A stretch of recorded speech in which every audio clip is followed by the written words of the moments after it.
One of the first things I do when I move somewhere new is make friends with the trees around me. I, as a witch, have always been very connected to the earth, to nature. I have been a person who always grounds down deep into the earth, feeling the roots grow beneath my feet.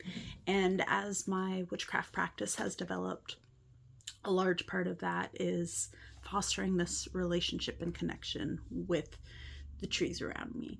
And while they don't necessarily speak in words because they're trees, that doesn't mean they don't communicate. And I think in building and fostering this relationship with the trees around me, it makes a very big difference.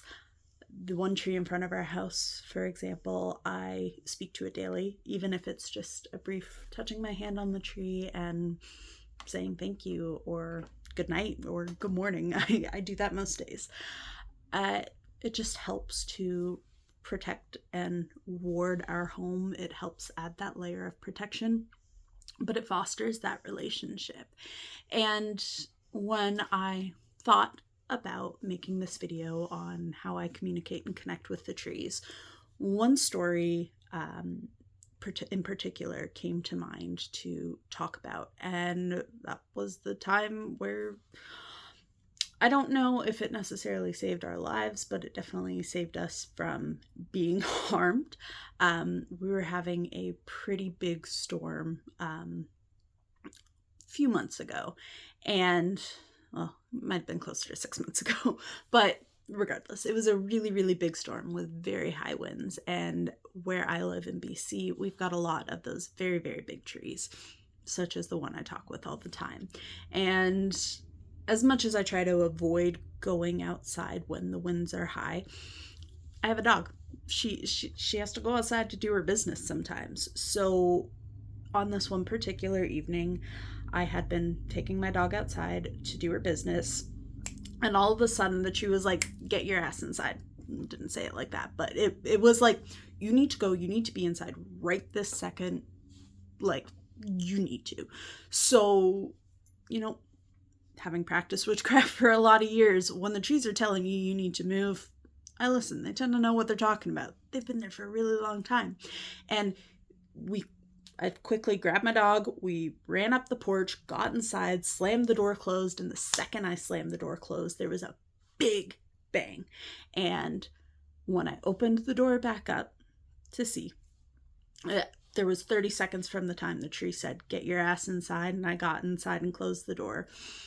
When I opened it back up right after that, a big branch that, I kid you not, was this wide around and at least 12 feet long, 3 or 4 meters long, had fallen and covered our whole steps up the stairs, part of the whole walkway that we had been sitting in, and like almost all the way to the door. And it was a really big, a big branch fallen that's around this wide, from 15 feet high, at least, measurements, whatever, but high winds. Like, if that had fallen on me or my dog, we would have been severely hurt. And it was just a really big moment of gratitude for the tree, that it was like, hey, you better get your ass inside because I don't want you to get hurt. And I just had to take that moment to be grateful. Afterwards, I gave an offering. And this can look like a lot of different things. Sometimes I actually sing to my trees as offerings, which they do love. But yeah, I think it was just a really important kind of refresher as to why it is so good to build those relationships with the nature around you, and why I will continue to do so. This isn't the first story or, circumstance that has happened.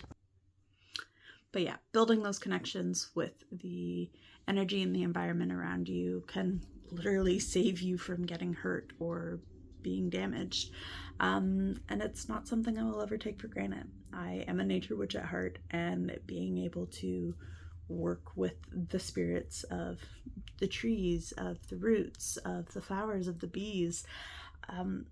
It's something I'm really grateful that I get to experience. So take this as your sign.